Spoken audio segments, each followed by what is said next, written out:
The notification pinged on my phone at 11:47 p.m.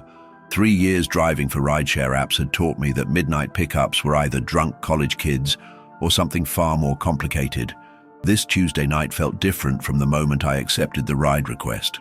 The pickup location was a 24-hour diner on the outskirts of town, the kind of place where fluorescent lights buzz and coffee tastes like regret. I pulled into the empty parking lot, my headlights cutting through the darkness like accusations. The diner's neon sign flickered erratically, casting red and blue shadows across the cracked asphalt. Through the smudged windows, I could see a lone figure sitting in a corner booth, hunched over what looked like an untouched cup of coffee. He wore a dark coat despite the warm October evening. When he emerged from the diner, I noticed he moved with the careful precision of someone carrying invisible weight. Mid-50s, graying temples, eyes that seemed to catalogue every shadow. He slid into my back seat without the usual pleasantries, just a quiet, "Thank you for coming so late." His voice carried an accent I couldn't quite place, something European maybe, softened by years in America. "Where to?" I asked, adjusting my rearview mirror to get a better look at him. He was staring out the window, watching the diner shrink behind us as if memorizing it. His hands rested on a small leather briefcase that he clutched like a lifeline. The silence stretched between us like a held breath. "Willowbrook Cemetery," he said finally, his words hanging in the air like smoke. I felt my blood cool. In 3 years of driving, I'd never taken anyone to a cemetery at midnight. But something in his tone told me this wasn't a prank or a dare. If you're enjoying this mysterious ride, hit that subscribe button and buckle in for where this night takes us. The GPS calculated 23 minutes to Willowbrook Cemetery, 23 minutes of winding country roads that seemed to swallow my headlights whole. I'd driven past that cemetery countless times during daylight hours, but never really looked at it.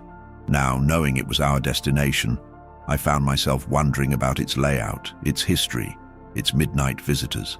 "You don't have to explain," I said, breaking the silence that had settled over us like fog.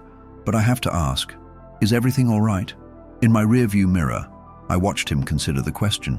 His reflection looked older than the man who'd gotten into my car, as if the darkness was aging him in real time. He shifted the briefcase from one hand to the other, a nervous gesture that seemed unconscious. "Have you ever carried a secret so long that it becomes part of your skeleton?" he asked. The question caught me off guard. Most passengers talked about weather, work, or complained about traffic. They didn't ask about secrets that lived in bones. "I suppose we all have things we'd rather forget," I replied, thinking of my own collection of regrets. The divorce papers I'd signed 5 years ago, the phone call I'd never made to my father before he died, the job I'd quit in anger and immediately regretted. But some secrets are heavier than others. We passed a farmhouse with a single light burning in an upstairs window. I wondered about the person behind that light. What kept them awake at this hour? Were they carrying their own midnight secrets? The passenger noticed my glance and said something that made my hands tighten on the steering wheel. "Some secrets don't belong to just one person. Some secrets have been waiting 37 years for the right moment to surface.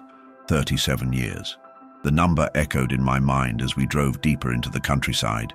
I was 52 myself, old enough to understand that 37 years ago meant 1986, a time when the world felt both simpler and more dangerous. Reagan was president. The Cold War cast long shadows, and people disappeared without social media campaigns to find them. 1986, I said aloud, testing the weight of the year. In my mirror, I saw him nod slowly, as if I'd passed some kind of test. "I was 15 then," I continued. "Thought I knew everything, knew nothing at all." The admission seemed to loosen something in him, a small crack in whatever wall he'd built around his story. "I was 28, he said, his voice softer now. "Working for a company that officially didn't exist, doing jobs that officially never happened. The briefcase you see me holding? I've been carrying it in one form or another since October 15th, 1986, the day everything changed. The road curved sharply to the left, and my headlights swept across a historical marker I'd never noticed before. Something about a Revolutionary War skirmish. Soldiers who died far from home. The irony wasn't lost on either of us. "What kind of company?" I asked, though part of me already suspected the answer would be complicated. The kind that recruited young men who spoke multiple languages and had no family to ask questions if they disappeared for months at a time, he said. The briefcase creaked as he adjusted his grip. The kind that sent you to places that weren't supposed to exist, to retrieve things that were never supposed to be found. But sometimes, even the most careful operations leave loose ends. And sometimes, those loose ends spend decades growing into nooses. The cemetery gates appeared in my headlights sooner than expected, wrought iron twisted into shapes that looked more ominous in the darkness. Willowbrook Cemetery, established 1847, according to the weathered stone marker. The gates stood open, which struck me as odd for midnight, but then again, I'd never tried to visit a cemetery this late. "You can park anywhere along the main path," my passenger said, his voice taking on a tone of familiarity that suggested he'd been here before. "The section I need is about a quarter-mile in, near the old oak tree." The specificity of his directions confirmed my suspicion. This wasn't his first midnight visit to Willowbrook. As I drove slowly along the narrow cemetery road, my headlights illuminated rows of headstones that seemed to stretch endlessly into the darkness. Some were elaborate monuments to wealth and status, others simple markers that spoke of lives lived quietly. I found myself reading names and dates, calculating lifespans, wondering about the stories buried beneath the ground. "Do you believe in redemption?" he asked suddenly.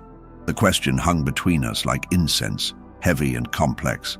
I considered it carefully, thinking about my own mistakes, my own need for second chances.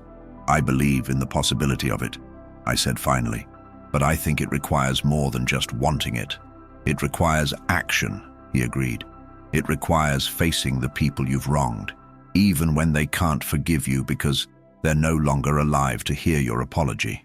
The briefcase clicked softly as he set it on the seat beside him, and for the first time since he'd gotten in my car, his hands were empty, but somehow he looked like he was carrying more weight than ever.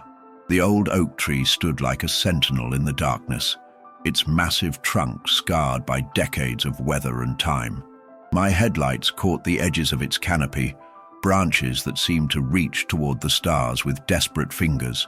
Beneath its shadow, I could make out several headstones, their surfaces worn smooth by rain and wind. "This is perfect," my passenger said, but his tone suggested nothing about this situation felt perfect to him. "Could you leave the headlights on for a few minutes? I need to find the right grave." He gathered his briefcase and stepped out into the cool night air, leaving the car door open behind him. The interior light cast a small circle of warmth that seemed insignificant against the vast darkness. I watched him move between the headstones with the careful steps of someone who'd done this before. He paused at several graves, reading inscriptions by the light of my headlights, searching for something specific. The briefcase never left his hand, as if it contained something too important to set down even for a moment. "Found it," he called softly, his voice carrying across the cemetery with surprising clarity. He knelt beside a simple granite headstone, one that looked newer than most of the others in this section. From my position behind the wheel, I couldn't read the inscription, but I could see him talking to it in a voice too low for me to hear.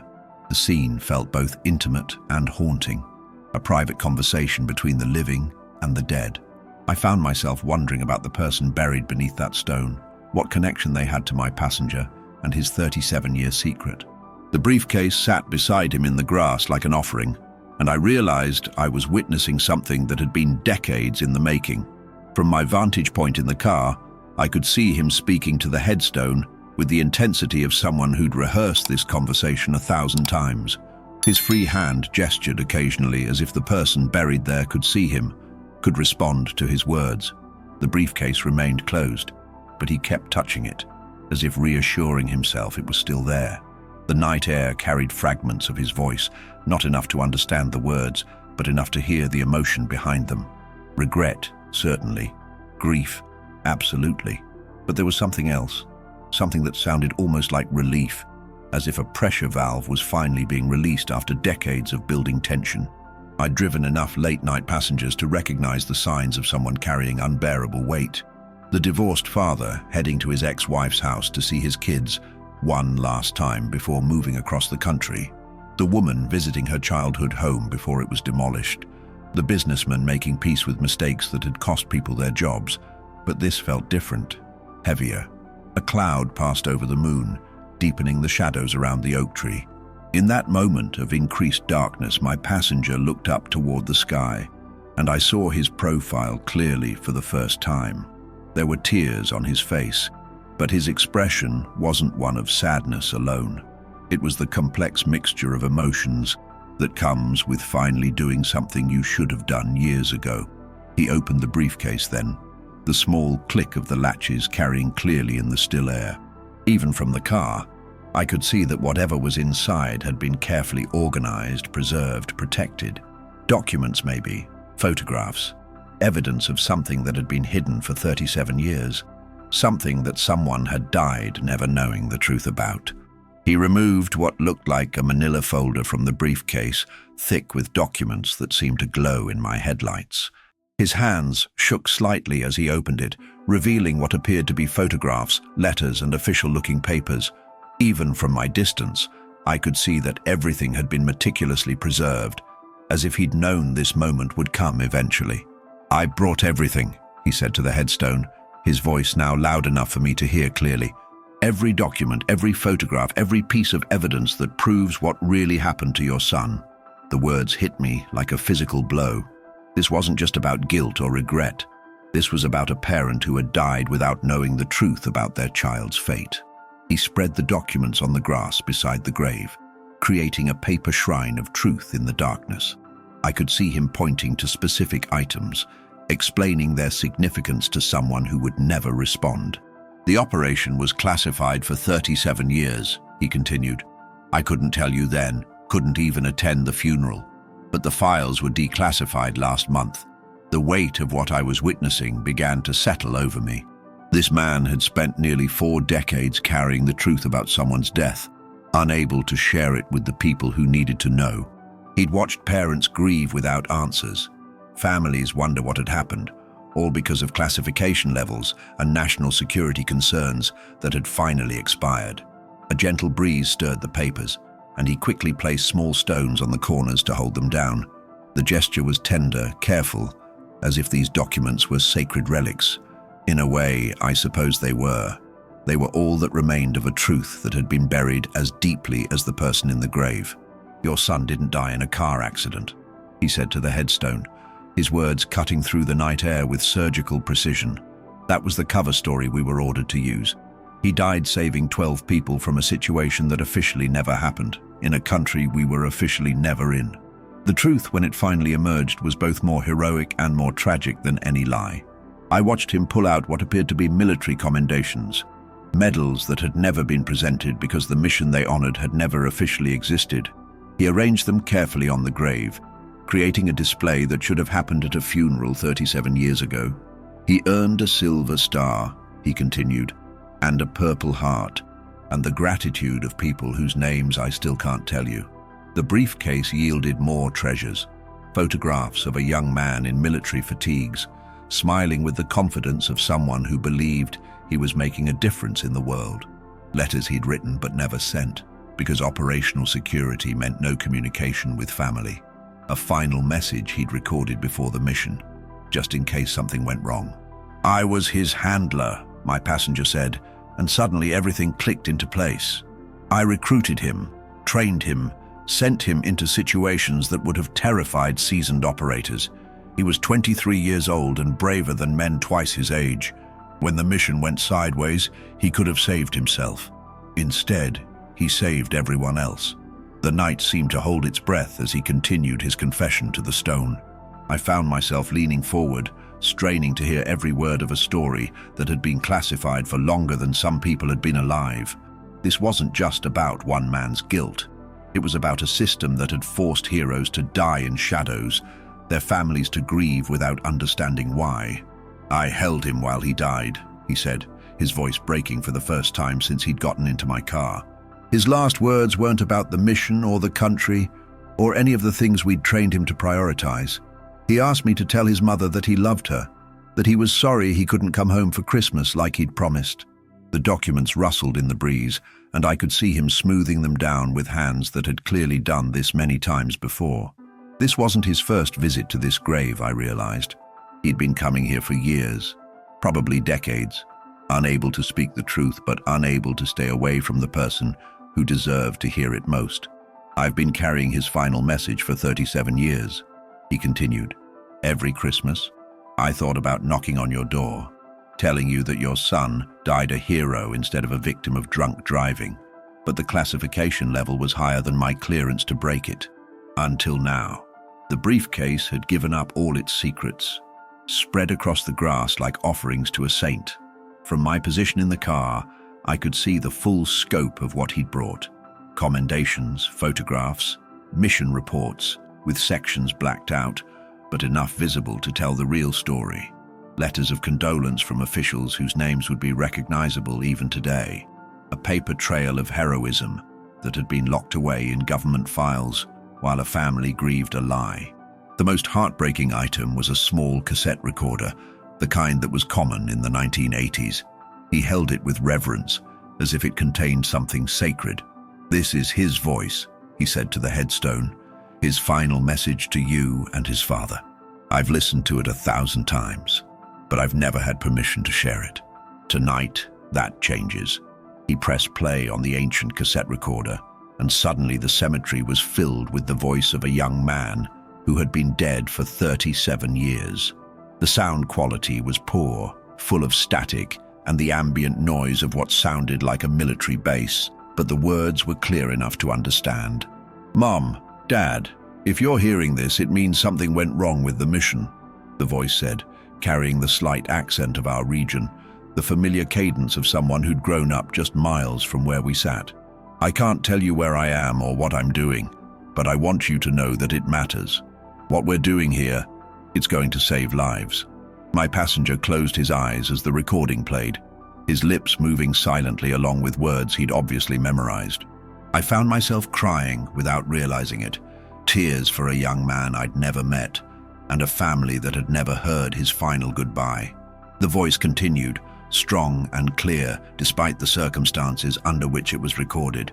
"I know you think I'm just driving trucks in Germany, and I'm sorry I had to lie to you about that.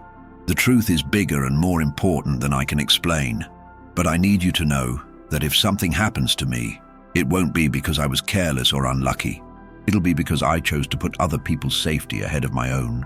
The recording crackled with static, and for a moment I thought it had ended. But then the voice returned, softer now, more personal. "Mum, remember that song you used to sing when I was scared during thunderstorms? I've been humming it every night before missions. It makes me feel like you're here with me, keeping me safe. Tell Dad I'm using everything he taught me about being a man." The silence in the car became suffocating as I processed what Marcus had just revealed. My hands gripped the steering wheel tighter, knuckles white against the leather. The man sitting behind me wasn't just any passenger. He was someone who had been carrying a burden for 23 years, a burden that involved my own family. I found myself studying his reflection in the rearview mirror more intently. There was something familiar about the shape of his eyes, the way he held his shoulders. Had I seen him before? Had our paths crossed in those chaotic days after Sarah's disappearance, when the whole town seemed to be searching, questioning, hoping? "You said you knew something about my sister," I managed to say, my voice barely above a whisper. "What exactly do you know, Marcus?" The question hung in the air like a challenge, and I could see him wrestling with how much to reveal. His fingers drummed nervously against his knee. "I was there that night," he said finally. "Not at the party everyone talked about. I was at the old railroad bridge where they found her car. But I wasn't alone." His voice cracked slightly, and I realized we were approaching the part of his story that had been eating him alive for over 2 decades. The GPS announced we still had 15 minutes to our destination, but I had a feeling this conversation was going to change everything about this ride. Marcus shifted in his seat, and when he spoke again, his voice carried the weight of years of guilt and secrets that were finally demanding to be heard. "I was 17 then, just like Sarah," Marcus continued, his voice growing steadier as he committed to telling his story. "I had a job working nights at the gas station on Route 47. You remember that place? It's a McDonald's now, but back then it was Jerry's 24-hour stop." I nodded, remembering the rundown station with its flickering neon sign.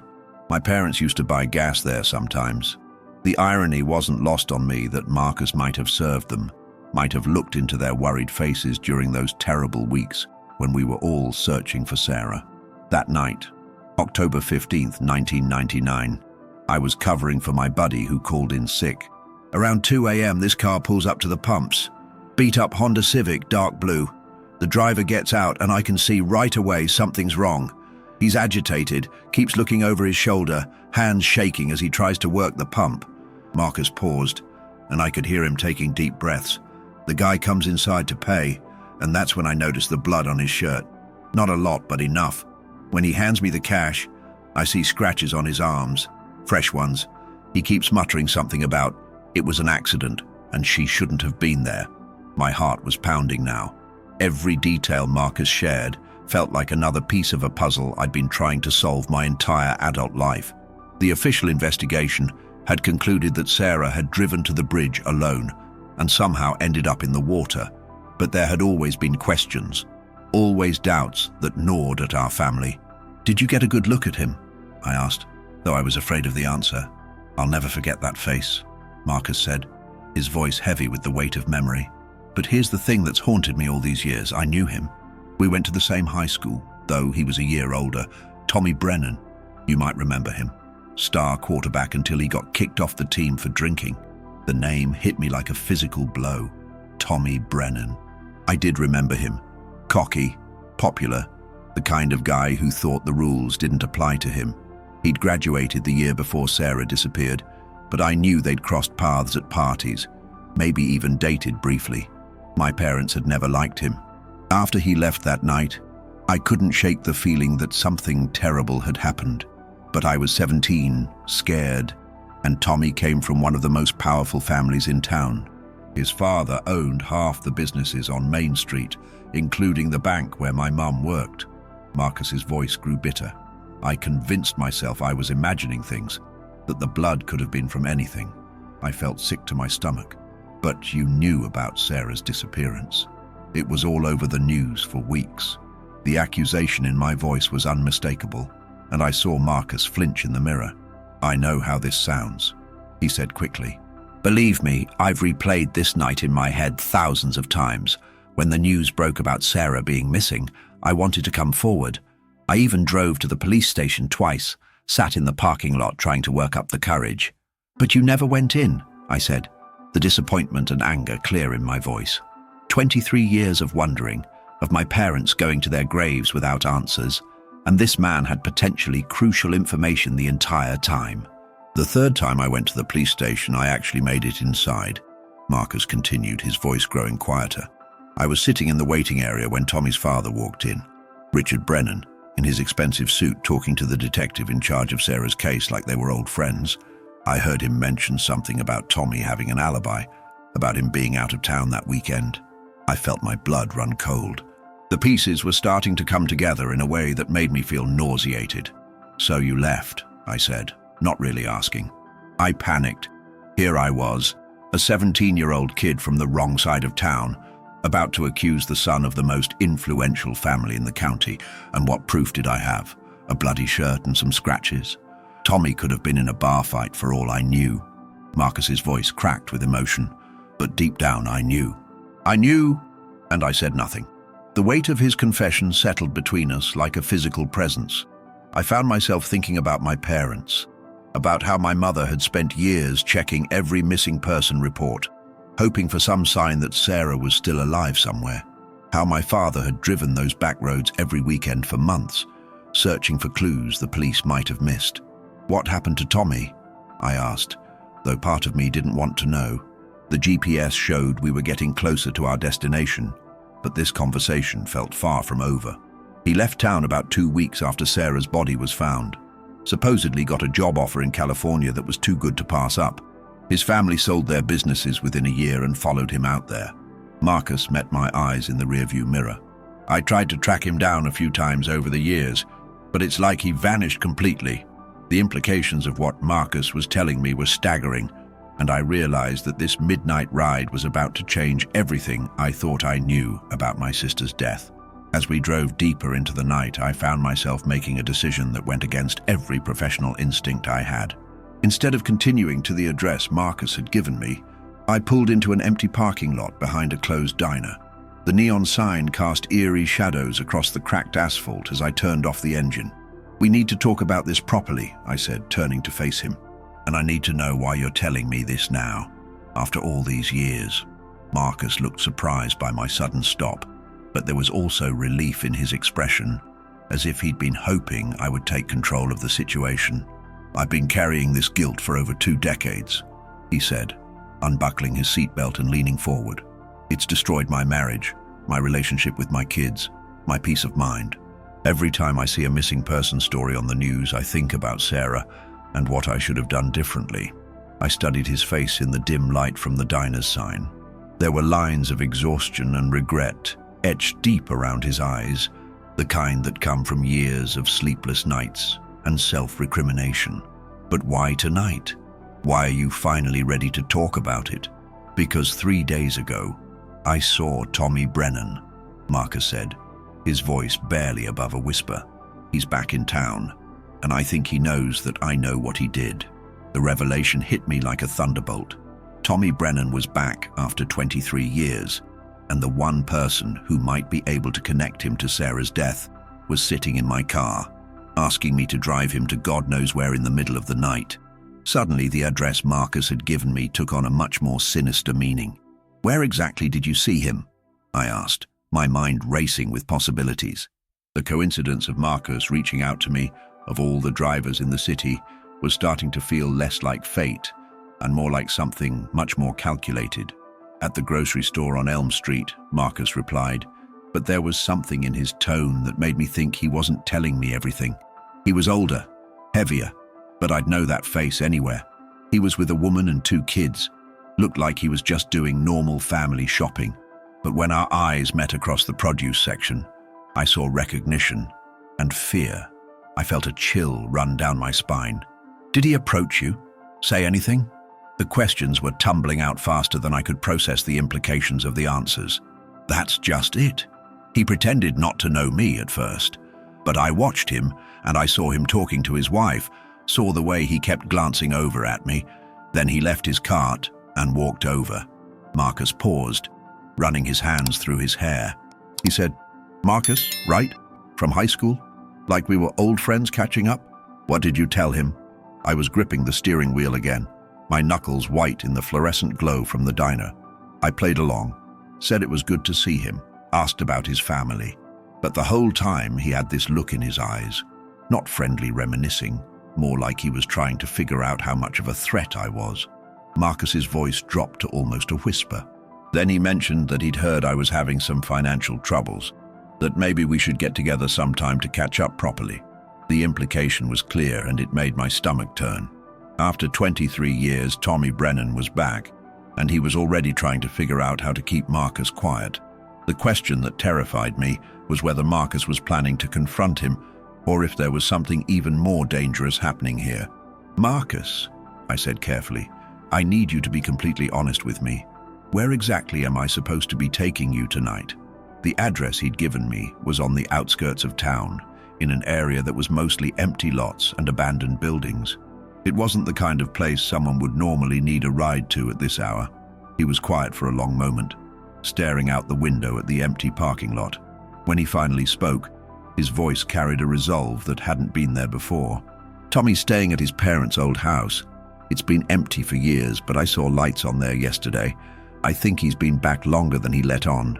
And you want me to drive you there so you can what? Confront him? Turn him in? Get yourself killed?" The last possibility came out harsher than I'd intended, but the whole situation was starting to feel dangerously out of control. "I want to record him confessing," Marcus said, pulling out his phone. "I've got nothing to lose anymore. My wife left me last year, my kids barely speak to me, and I'm 3 months behind on rent. But maybe I can finally do right by your sister." The noble sentiment was undermined by the obvious flaws in his plan. "Marcus, think about this. If Tommy really did kill Sarah, what makes you think he's going to confess to you? And what makes you think he won't hurt you to keep his secret safe?" "Because I've got leverage now," he said. And for the first time that night, there was something almost like confidence in his voice. See, I did some research after I saw him. Tommy Brennan isn't just back in town for a visit. He's running for city council, positioning himself as a family values candidate. A scandal like this would destroy everything he's built. I realized that Marcus had thought this through more than I'd given him credit for, but I also realized that made him even more dangerous. To Tommy, and potentially to himself. Sitting in that empty parking lot, I faced a decision that went far beyond my responsibilities as a rideshare driver. The man in my backseat was asking me to be complicit in what could be a confrontation with a potential murderer. My sister's murderer. Every rational part of my mind was screaming at me to drive Marcus to the police station instead, to let professionals handle this situation. But another part of me, the part that had spent 23 years wondering what really happened to Sarah, was tempted by the possibility of finally getting answers. I thought about my parents' graves, about all the questions that had died with them, about the closure that had always seemed just out of reach. "If I drive you there," I said slowly, "I'm not just dropping you off. If you're really going to do this, you're not doing it alone." Marcus looked surprised by my offer, but I could see relief flooding his features. "I can't ask you to do that," he said, but his tone suggested he was hoping I would insist. "You're not asking. I'm telling you. Sarah was my sister, and if there's even a chance that Tommy Brennan was involved in her death, then I have more right to be there than anyone." The words felt strange coming out of my mouth, but they also felt true in a way that surprised me. Marcus nodded slowly. "There's something else you should know," he said. "When I saw Tommy at the store, he wasn't alone. The woman with him, I think she might have been Sarah's friend Lisa Chen. You remember her? They were close in high school." The revelation added another layer of complexity to an already complicated situation. Lisa had been one of the last people to see Sarah alive, and her testimony had been crucial to the timeline the police had established. If she was now married to Tommy, it raised questions about what she might have known, and when she might have known it. As I started the car and pulled back onto the road, memories of Lisa Chen came flooding back. She'd been Sarah's best friend since middle school, quiet, studious, the kind of girl who always seemed to fade into the background. After Sarah's disappearance, Lisa had been devastated, almost as broken up as our family. "Are you sure it was Lisa?" I asked, though part of me already knew the answer. The pieces were falling into place in a way that made terrible sense. "I'm sure," Marcus replied. "She's changed, obviously, we all have. But I remembered her from school. She was always hanging around with Sarah and that whole crowd." He paused, seeming to consider his next words carefully. "There's something else. When I was doing my research on Tommy, I found their marriage certificate. They got married in Nevada just 6 months after Sarah died. The timeline made my blood run cold. 6 months after my sister's death, her best friend had married the man I was now beginning to suspect might have killed her. It seemed impossible, but then again, people do impossible things when they're scared or in love, or trying to protect themselves. "Did Lisa see you at the store?" I asked, taking the turn that would lead us toward the old Brennan property. "I don't think so. She was dealing with the kids, seemed distracted. But Tommy definitely saw me, and I'm sure he told her about it later." Marcus shifted in his seat, and I could sense his nervousness returning as we got closer to our destination. The road we were on now was familiar to me in a way that made my chest tight with old grief. This was the same route Sarah would have taken that night if she was heading to the railroad bridge where her car was found. For the first time, I wondered if she hadn't been going to the bridge at all. Maybe she'd been coming out here to see Tommy, and something had gone terribly wrong. The Brennan house sat at the end of a long gravel driveway, partially hidden by overgrown trees and neglect. As we approached, I could see that Marcus had been right. There were lights on in several windows, and a rental car was parked in the driveway. The house itself looked like it had seen better days, with peeling paint and a sagging front porch, but it was clearly occupied. I parked about 50 yards away, hidden behind a cluster of pine trees that provided cover while still giving us a view of the house. "Now what?" I asked, though I was beginning to have serious doubts about the wisdom of what we were doing. "Now we wait," Marcus said, checking his phone to make sure the recording app was working. "Tommy's a creature of habit. In high school, he used to sneak out around midnight to smoke behind the gym. If he's still a smoker, and if he's staying here alone, he'll probably come outside soon. As if on cue, the front door opened and a figure emerged onto the porch. Even in the dim light from the house, I could see it was a man, older and heavier than the Tommy Brennan I remembered from high school, but unmistakably him. He lit a cigarette and stood looking out into the darkness, almost as if he sensed he was being watched. "That's him," Marcus whispered, though we were too far away for Tommy to hear us. Same way he used to stand, same nervous habits. I watched as Tommy took long drags from his cigarette, his free hand running through his hair in a gesture that brought back unwelcome memories of seeing him in the school hallways. "Are you really going to walk up there and confront him?" I asked, suddenly very aware of how isolated we were, how far from help, how many things could go wrong with Marcus's plan. "Not confront," Marcus corrected. "I'm going to give him a chance to come clean, to finally tell the truth about what happened that night." But as I watched Tommy finish his cigarette and head back inside, I couldn't shake the feeling that we were about to make a terrible mistake. If you've been following this story, hit that like button and let me know in the comments what you think really happened to Sarah. Your engagement helps me bring you more of these real-life mysteries. Marcus was already reaching for the door handle when I grabbed his arm. "Wait," I said, "if we're really doing this, we need a plan.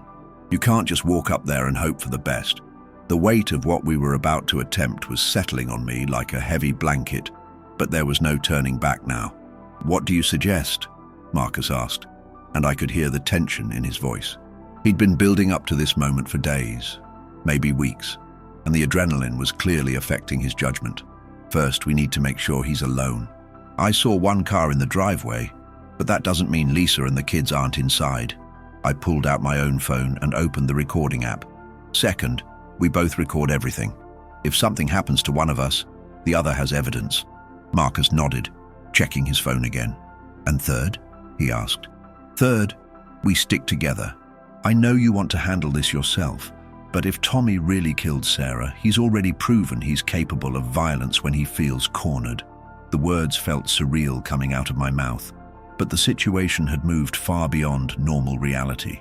We sat in the car for another 10 minutes, watching the house and planning our approach. The lights in what looked like the kitchen stayed on, but the rest of the house was dark. Finally, Marcus took a deep breath and opened his door. "It's time," he said simply.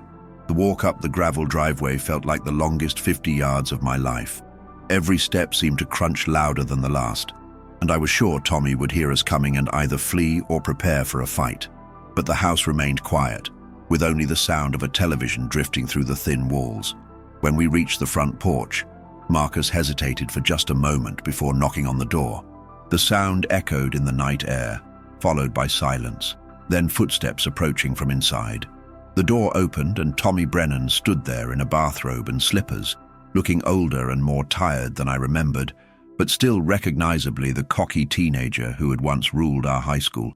His expression shifted from mild annoyance to recognition to something that looked like fear when he saw Marcus, and then to complete shock when his eyes fell on me. "Jesus Christ," he said, stepping back instinctively. "Marcus and David Chen, what the hell are you two doing here?" The fact that he remembered my name after all these years was somehow more unsettling than if he'd forgotten me entirely. "We need to talk, Tommy," Marcus said, his voice steadier than I'd expected. "About Sarah Chen, about what really happened that night in 1999. Tommy's face went pale, but he quickly tried to recover his composure. "I don't know what you're talking about. Sarah's death was an accident. The police investigated, case closed." But his hand was gripping the doorframe so tightly, his knuckles were white. "The police didn't know about you coming to the gas station that night," Marcus continued. "They didn't know about the blood on your shirt or the scratches on your arms." I watched Tommy's expression carefully, looking for any sign of guilt or admission. "You're crazy," Tommy said, but there was no conviction in his voice. "I was never at any gas station. I wasn't even in town that weekend." The lie came easily, but his body language told a different story. He kept glancing past us into the darkness, as if looking for an escape route. "Then you won't mind if we call the police and let them sort this out," I said, pulling out my phone. I'm sure they'd be interested in reopening my sister's case, especially with new witness testimony. The mention of police seemed to break something in Tommy's composure. "Wait," he said quickly. "Just wait. Come inside. Let's talk about this like civilized people." Following Tommy into the house felt like walking into a trap, but we'd come too far to turn back now. The interior was a strange mix of old family furniture covered in dust sheets and newer items that suggested temporary occupancy. Family photos from decades past lined the mantelpiece, including several that showed a younger Tommy with his parents at various social events. "Drink?" Tommy offered, gesturing toward a bottle of whiskey on the kitchen counter. His hands were shaking slightly as he poured himself a generous glass without waiting for an answer from us. "We're not here for a social visit," I said, positioning myself near the door while Marcus moved to block the back exit. "We're here because my family deserves to know the truth about what happened to Sarah." Tommy took a long drink and set the glass down hard on the counter. "The truth?" he said, and for the first time, there was anger in his voice instead of fear. "You want to know the truth? The truth is that your sister was a tease who led guys on and then acted all innocent when things got complicated." The words hit me like a physical blow, and I saw Marcus tense up beside me. "Careful, Tommy," Marcus warned. "You're talking about a dead girl to her brother. I'm talking about a girl who knew exactly what she was doing," Tommy continued, the alcohol and the stress clearly affecting his judgment. "She called me that night, said she wanted to meet, said she had something important to tell me, so I drove out to the bridge like she asked." My heart was pounding as Tommy continued his confession, seemingly unaware that both Marcus and I were recording every word. "She was already there when I arrived, standing by her car, crying about something. Said she was pregnant and that I was the father." The revelation hit me like a thunderbolt. Sarah had been pregnant? This was information that had never come out in the investigation, never been mentioned in any of the reports I'd read over the years. "Pregnant," I managed to say, my voice barely above a whisper. The word seemed to echo in the small kitchen, carrying with it the weight of 23 years of unanswered questions. "She was lying," Tommy said quickly, but there was something desperate in his tone now. Had to be lying. We'd only been together a few times, and she was seeing other guys too. But she was hysterical, talking about how her parents would disown her, how her life was ruined. Marcus had gone very still beside me, and I could see he was struggling to process what we were hearing. "What happened next, Tommy?" he asked quietly. I tried to calm her down, told her we'd figure it out, but she wouldn't listen. "She started hitting me, screaming that I had to marry her, that I had to take responsibility." Tommy's voice was getting louder, more agitated.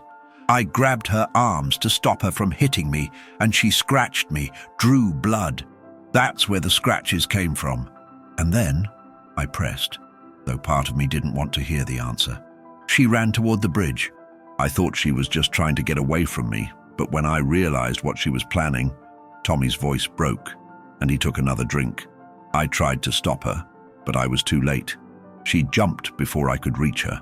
The room fell silent except for the sound of Tommy's labored breathing. Marcus and I exchanged glances, both of us trying to process what we'd just heard. If Tommy was telling the truth, Sarah's death really had been a suicide, not murder.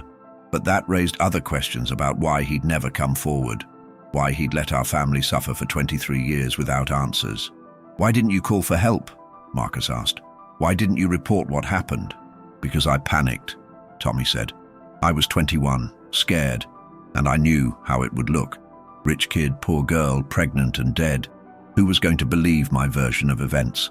The weight of Tommy's confession settled over the room like a heavy fog. For 23 years, I had imagined my sister's final moments in dozens of different ways, but I had never considered that she might have been pregnant, that she might have been so desperate and afraid that she saw no other way out. "The blood on your shirt," Marcus said quietly. "It was from the scratches." Tommy nodded. "I stayed there for maybe 10 minutes trying to figure out what to do. I could see her car in the water, but I couldn't see her.